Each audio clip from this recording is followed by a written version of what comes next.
ये है आज की आधुनिक अयोध्या। तो चलिए इसे गहराई से जानने की शुरुआत करते हैं। बस अड्डा।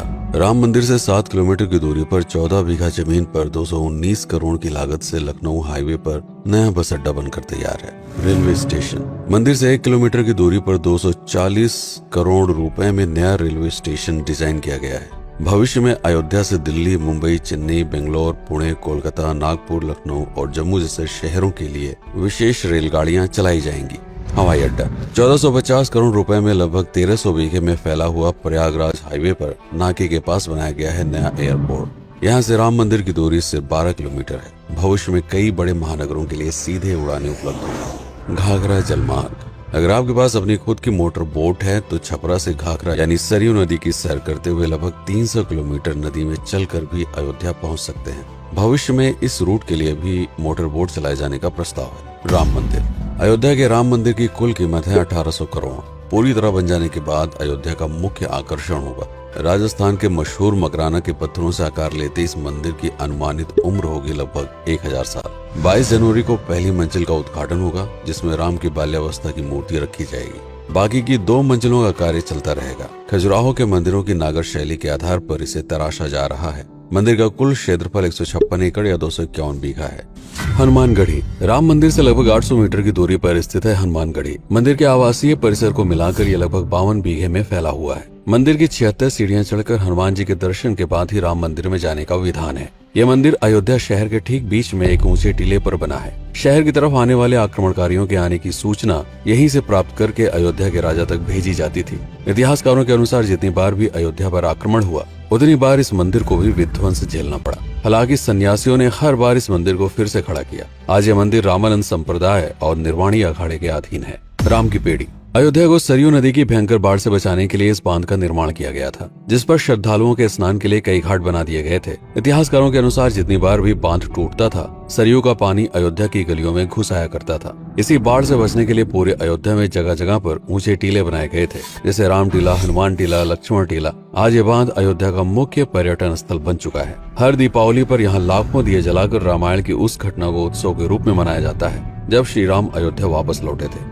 अयोध्या के कई बार उजड़ने के पीछे एक कारण इस नदी को भी माना जाता है। हालांकि इसी नदी की वजह से यहाँ पर गन्ने की खेती बड़े स्तर पर की जाती है।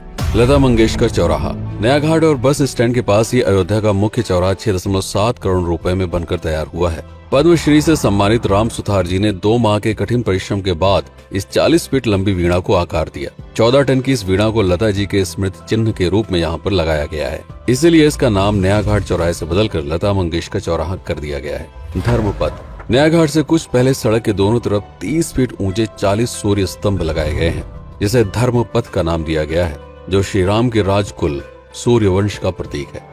दशरथ समाधि स्थल। नए बस अड्डे के बगल से एक पतली रोड कछार से आगे बढ़ते हुए लगभग 12 किलोमीटर दूर ले आती है दशरथ समाधि स्थल, जो बिलहर घाट पर मौजूद है, जिसके बारे में मान्यता है कि यहाँ पर राजा दशरथ का दाह संस्कार हुआ था। राम मंदिर के साथ ही इस जगह को भी पर्यटन स्थल के रूप में विकसित किए जाने की योजना पर कार्य चल रहा है। भरत कुंड। अयोध्या से 15 किलोमीटर दूर है नंदीग्राम। यहाँ मौजूद तालाब को भरत कुंड कहते हैं। मान्यता है कि इसी जगह से भरत ने पूरे अयोध्या का राज कार्य संचालित किया था। पर्यटकों के लिए इस स्थान को भी विकसित किया जाएगा। गुप्तार घाट। राम की बेड़ी से सरयू नदी के किनारे चलते हुए 10 किलोमीटर दूर स्थित है गुप्तार घाट। ये कैंट एरिया में पड़ता है। इस जगह को श्री राम के जल समाधि के रूप में महत्व दिया जाता है। इसके अलावा अयोध्या नगर में हर गली में कई विशेष मंदिर हैं, जिनकी अपनी मान्यताएं हैं, कथाएं हैं, विशेषताएं हैं। पूरी तरह से विकसित हो जाने के बाद नई अयोध्या को पूरी तरह से जानने के लिए, इसका आनंद लेने के लिए कम से कम 3 दिनों तक यहाँ रुकने की आवश्यकता है। देश विदेश से ज्यादातर पर्यटक भारत आते हैं उत्तर प्रदेश में आगरे का ताजमहल देखने और प्राचीन नगर काशी और सारनाथ घूमने। प्रश्न ये है कि अयोध्या घूमने और श्री राम का मंदिर देखने के लिए भला विदेशी क्यों आएंगे?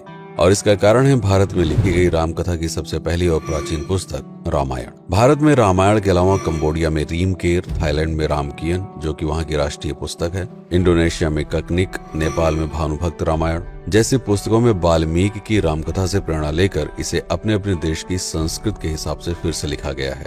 पात्रों के नाम, कुछ नई घटनाओं के अलावा मूल रामकथा सभी में एक जैसी है। इसके अलावा भारत में ही रामकथा को लेकर संस्कृत में 7 संस्करण, हिंदी में 3 संस्करण, गुजराती में 47, उड़िया में 14, तेलुगु में 5, कन्नड़ में 4 और अन्य भाषाओं में लगभग 17 संस्करण मौजूद है। इसके अलावा लिखे गए नाटक, कविताएं आदि को भी अगर मिला दिया जाए तो इस दुनिया में 300 से अधिक तरह से राम कथाएं बार बार लिखी गई हैं।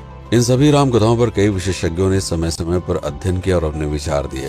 Father Camille Bulcke, Hermann Jacobi, Wendy Doniger, Edward अल खरर, Alf Hiltebeitel, Paula Richman, Aubrey Menon, Ramesh Menon, Radha Vishwanath, Shantanu Gupta, Meenakshi Jain, Lala Sitaram, Swami Gyananand Saraswati जैसे कई लोगों ने समय समय पर राम कथा को लेकर गहन शोध किया और इसमें छिपे हुए मूल कथा के साथ ही इसके इतिहास को समझने का प्रयास भी किया।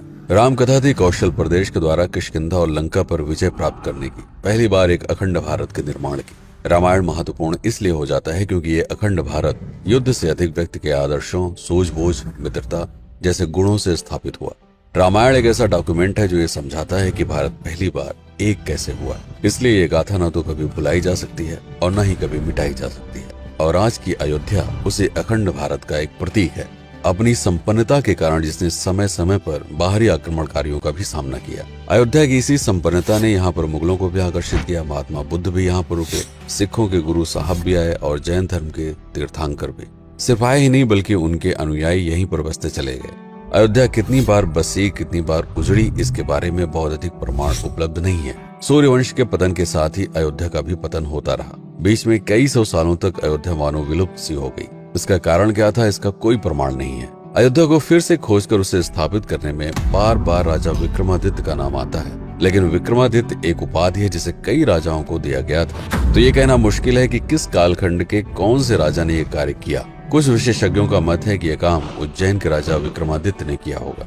नंदवंश, मौर्य वंश, शुंग वंश, गुप्त वंश आदि के साम्राज्य में भी अयोध्या का वर्णन प्राप्त होता है। सबसे बड़ा विध्वंस हुआ 1527 के आसपास बाबर के कार्यकाल में, जब राम मंदिर को ध्वस्त कर बाबरी मस्जिद स्थापित की गई। सन 1722 में बंगाल के नवाब अलीवर्दी खान ने व्यापार के नजरिए से राम मंदिर से कुछ किलोमीटर की दूरी पर एक नया शहर बसाने की शुरुआत की। 1730 में अवध के पहले नवाब सादत अली खान ने इसका नामकरण किया फैजाबाद। इन्हीं के उत्तराधिकारी सुजाउद्दौला ने इसे अवध की राजधानी बनाई। 1775 में अवध के चौथे नवाब असफुद्दौला ने फैजाबाद की जगह लखनऊ को अवध की राजधानी घोषित की। रावण अहंकार का प्रतीक और श्री राम विनम्रता के सूचक। सत्ता में आने के बाद हर व्यक्ति को यह बात हमेशा ध्यान में रखनी चाहिए, सिर्फ रंग रोगन और पत्थर लगवाने से राम राज्य नहीं आएगा, बल्कि जिस दिन स्कूल, अस्पताल और सरकारी संस्थानों से भ्रष्टाचार खत्म होगा, लोगों का मुफ्त इलाज और अपनी भाषा में उच्च शिक्षा उपलब्ध होगी, उस दिन भारत उस पायदान पर खड़ा होगा जहां कभी हम हुआ करते थे। रामायण अहंकार पर विनम्रता की विजय है। अयोध्या को अगर पर्यटन स्थल का केंद्र बनाना है तो इस आधार पर बसाना होगा, राम राज्य लाना होगा, राजनीति नहीं। यदि इस वीडियो में कोई त्रुटि हुई हो तो उसके लिए क्षमा करें।